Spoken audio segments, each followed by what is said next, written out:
It's an absolute honor to be on stage here with Paul Polman. Some of you may know, others who do not. So Paul is a business leader, has a tenure indeed at working 10 years as the Chief Executive Officer of Unilever.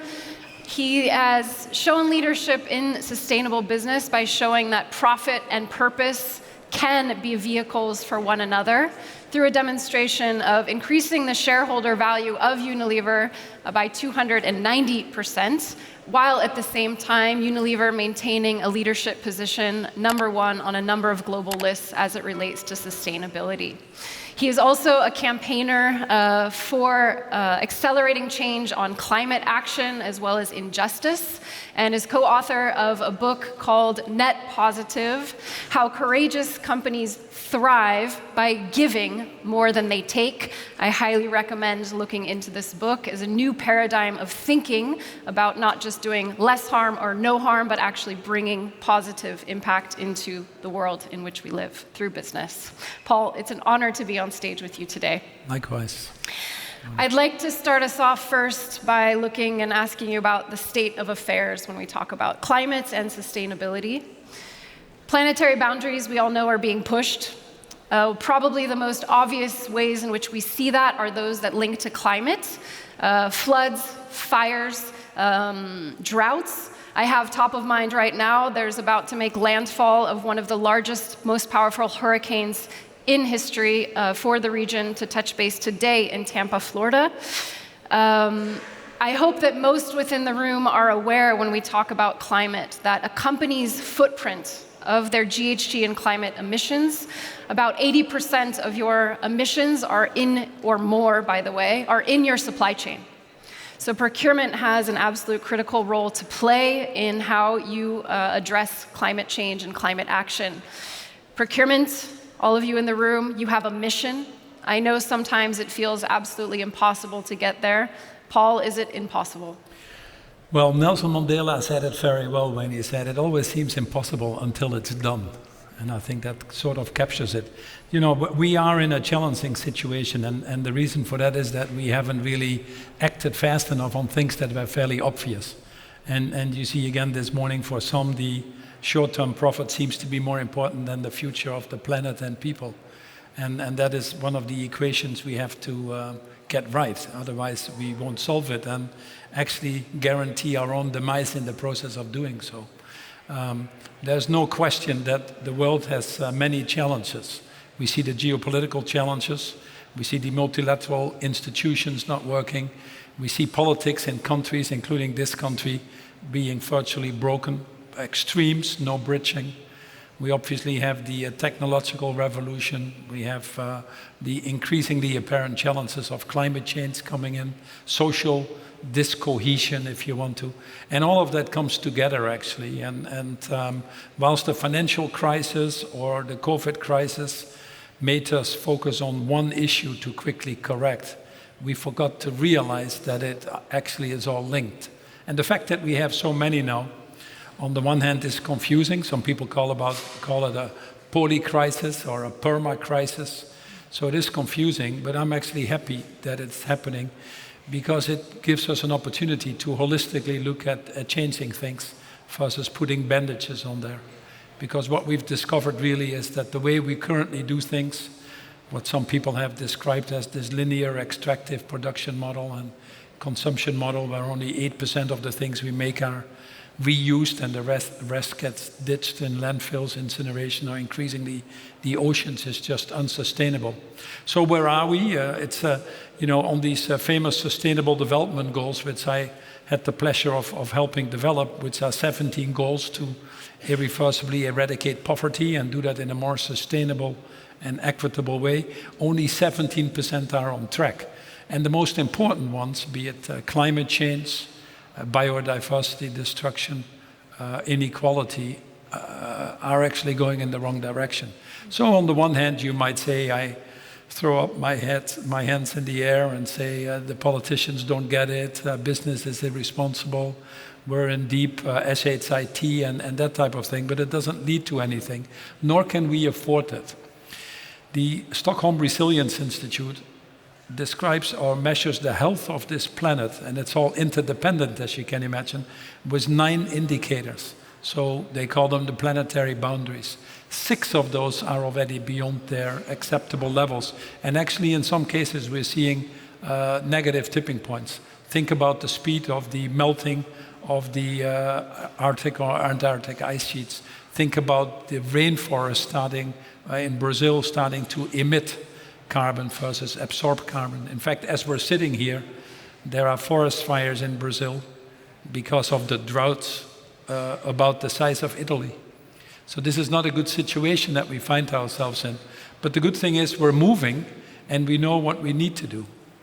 So can we collectively muster the willpower to actually do it is the big question. But last year alone, about $1.8 trillion was spent on the green energy transition, up 50% versus a year ago. We're very close to tipping points, certainly on wind and solar and battery, electric vehicles, and the list goes on. We see these markets starting to change. Enormous investments are being made. The reality is we have a exponential problem, and that's just difficult for human beings to fully grasp. So the solutions that we're currently applying are linear solutions. And that's where we need to change. The investments need to not be $1.8 trillion, but about 3 to 4 times that amount. So how can we unlock that is the topic, obviously, that we discuss now in the upcoming COP29 in Baku and Azerbaijan. It's about financing, how to get the money to flow. In Brazil, it's about ambitions with the countries, especially also bringing in nature-based solutions, which are very important. The COP16 in Colombia is all about biodiversity. How can we protect 30% of the world by 2030 and actually do that? So there are many efforts going on globally to get there. But the most important effort is, in fact, why we're here. It is companies itself. If you just look at climate, which is a narrow definition of the issue that we have, 80%, as you rightfully say, of the emissions are in value chains of companies. In fact, if you take the 50 biggest emitting companies, you have the emissions in line with the United States. So if we don't fix companies and fix our business models in a responsible way, we just won't get there. Now, 50% of you say in any survey that supply chains have caused you problems, that it required you actually to change your business plans. I think the numbers are higher, but at least some 50% is aware, put it that way, and takes actions.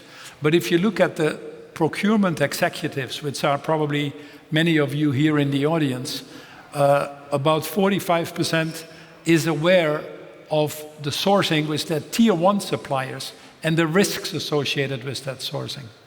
Only 2% is aware on tier 2 and tier 3 suppliers. It's very surprising. If you ask boards, less than 5% of boards discuss procurement and the risks that you have in your value chain. So on the one hand, we see this all happening. We talk about it when we come home.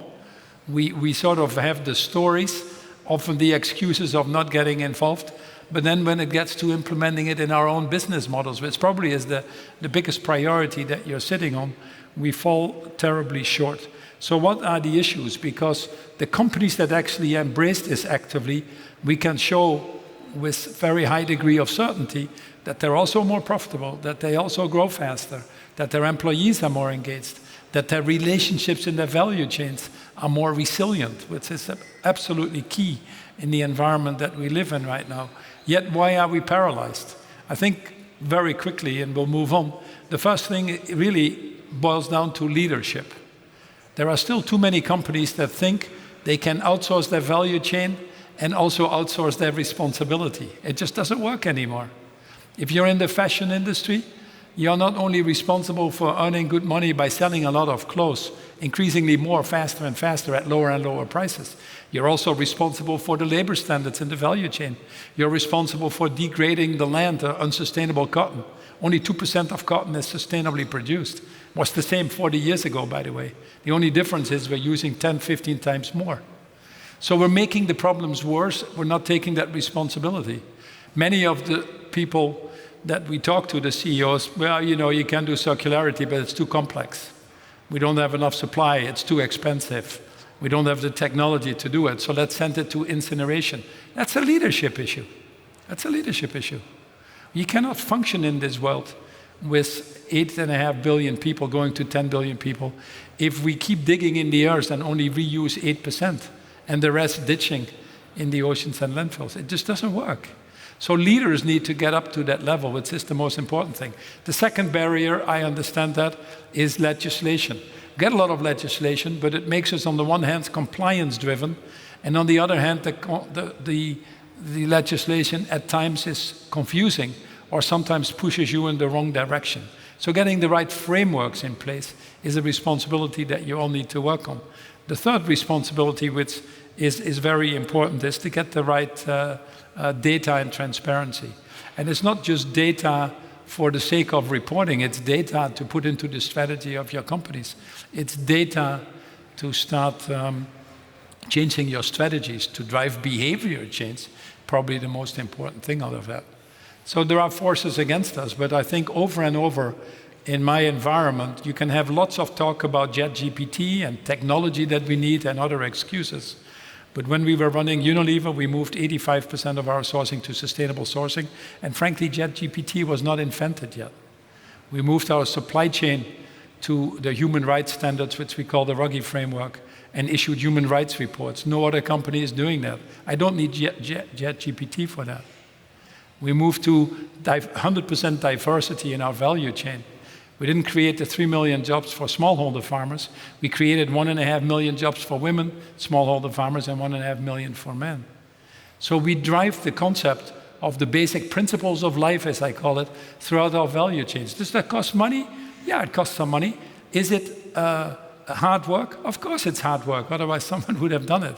Did it bankrupt the company? Clearly not, if you had nearly a 300% shareholder return.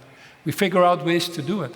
Why do we have so much trouble discussing investing in the future of mankind when we seem to, with a stroke of a pen, make decisions that sometimes have longer payouts? Investing in factories, creating future leadership, entering new countries. Why do we struggle with the most fundamental question, which is our own existence and the long-term viability of our companies?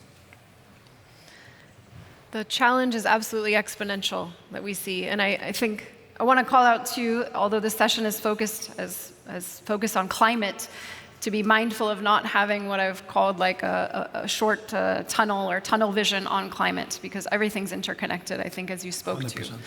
to. Getting to how procurement can play a role here in their ambition and action. We heard this morning, certainly having a vision, whether it's around how you digitalize, embrace AI.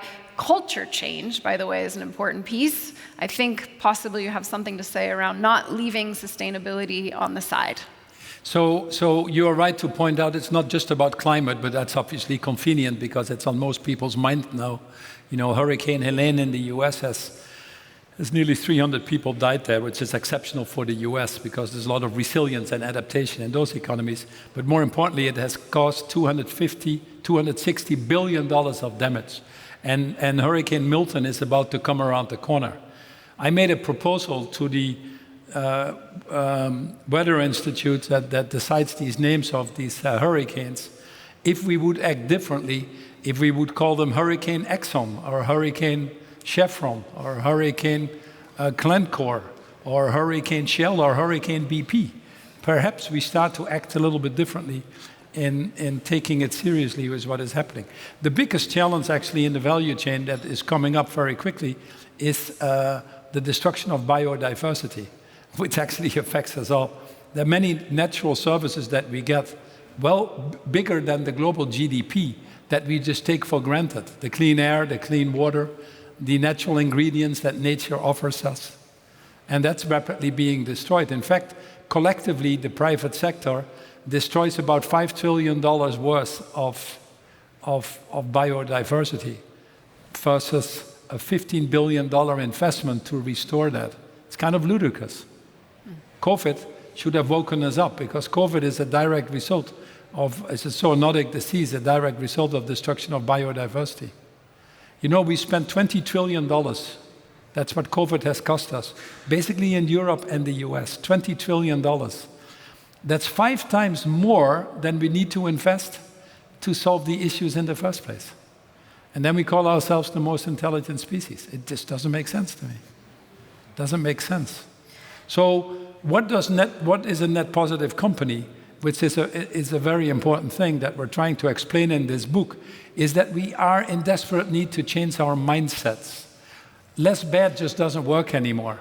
95% of the companies, I'm sure here 100% of the companies, issue sustainability reports. I read a lot of them, I get them sent to me. I get tears in my eyes sometimes. It's so emotionally written, it captures your brain and your heart. But what does it talk about? A little bit less plastics in the oceans, a little bit less deforestation in my value chain, a little bit less carbon emission in the atmosphere. This year, World Overshoot Day was August the 1st, which is the day that we use up more resources than the world can replenish. I would argue that every day after that, we're actually stealing from future generations. We're living well beyond our planetary boundaries. So less bad is simply not good enough anymore. I used to kill 10 people. I was an incredible murderer. Now I kill only 5 people. Am I a better murderer? It just doesn't work. And yet corporately, we just sort of accept that. So the premise of the book, which is a benchmark to strive for, not always easy to get to, is to think regenerative, restorative, reparative. And companies that do that actually increasingly will financially benefit from that. Take responsibility of your total impact in the world. Ensure that you optimize the return for all of your stakeholders. You're running a long-term business model. See, the shareholder return is important, but as a result. Shareholder return is a little bit like white blood cells in your body. You need white blood cells to live, but I don't think any of us lives for white blood cells. So you need a decent return on your business to attract capital. But that can't be the sole objective of running your business. Business is there to solve the issues of people and profit. The fourth characteristic of net positive is partnership. People realize now that only 20% of the issues that we face can be done alone. 80%, frankly, needs to be done together. They're just simply too big for any of us to tackle. And that's how you drive the broader systems change. Partnership, including with governments, not the negative lobbying, as I would call it, for your own self-interest, but the positive advocacy on driving the right frameworks, rules, laws, and regulations to drive the broader systems change that we need. That's net positive. And there are 2 simple questions in the book, very simple questions. How can you profit from solving the world's problems, not creating the world's problems, which I think is a fairly reasonable question. And so I don't want to be working for a business that creates more problems than we already have. And secondly, is the world better off because your company is in it, yes or no? So I leave it to you to answer. The book is very practical. It's not consultant speak. It's not academic speak. It's based on the best examples that we find in companies across the world that are implementing this. And if you look at these 5 criteria I just quickly mentioned, you see the importance of responsibility of your value chain. You see the responsibility of partnerships.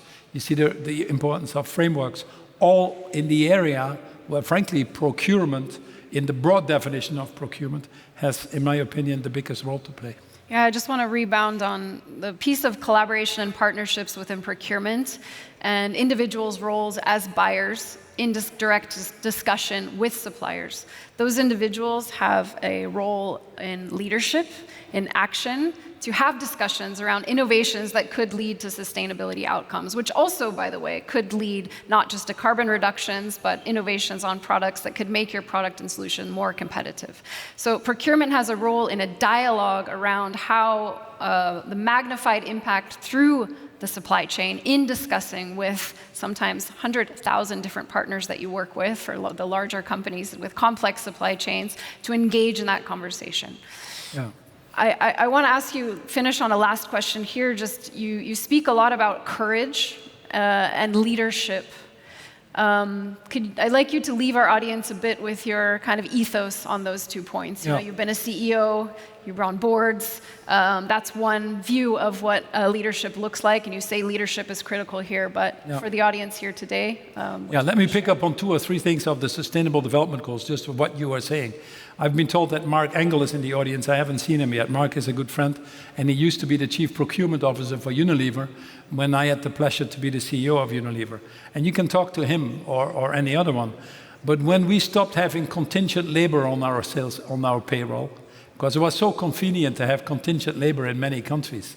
You didn't have to pay all the benefits that Unilever provides to its employees. The excuses, they're cyclical. So I didn't want anything to do with that. If I could have been born in those countries and be one of them, I tell you, it's not a pretty life and certainly not living wage for most of these people. So we changed that. It cannot be done. We will be uncompetitive. Reality, more productivity, more empowerment, less attrition, higher productivity, in the end, was more profitable. Mindset change.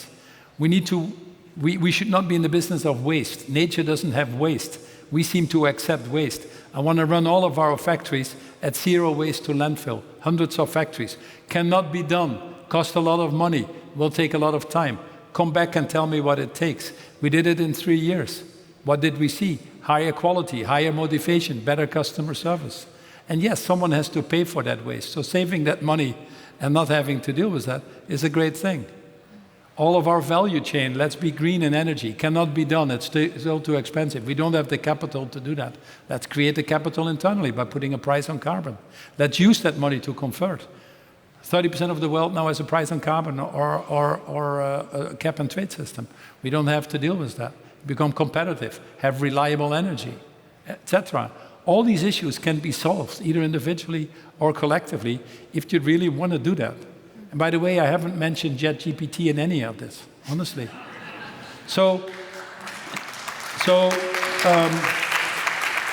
Which comes to courageous leadership, we've seen clearly a bifurcation during COVID for the first time, not only of business models, where business models that were run short-term, myopically focused on the shareholder, were not doing so well, to be honest. They had over-leveraged their companies, they didn't have relationships in their value chains, they were left to dry, whatever you call. And governments often had to intervene. Business models that were run longer-term, multi-stakeholder purpose at the core, were the more resilient ones, not surprisingly. But for the first time, we also saw a bifurcation in leadership, where leadership that was driven by a higher level of empathy, compassion, purpose, embracing partnership, thinking multi-generational. These leaders created a better following at a time of very high anxiety, very high levels of uncertainty in the company. Think about mental health, all these things going through the roof. These are the leaders you want to follow. So we like the word courageous because it comes from the Greek word kor, K-O-R, which actually means speak from the mouth what comes from the heart. The French have taken the word cœur as a heart word. What goes through the heart sticks to the brain. What just comes to the brain goes straight out of the brain again. So it takes courage to take responsibility for your total impact. It takes courage to set targets in line with science, not targets that you can get away with. Most companies set targets they can get away with. Playing not to lose versus playing to win, as I call it. It takes courage to work together with others. I've often been challenged on things that I even feel uncomfortable about, but they need to be tackled. And I agree with you, you need to nearly be suicidal that it takes courage to work with governments these days.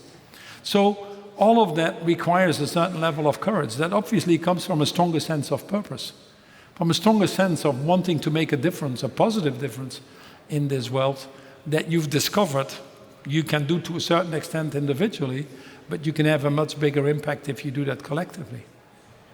We're moving. We're in second gear, if you take the old car terminology. And it's much easier to accelerate when you're in second gear than you're in reverse.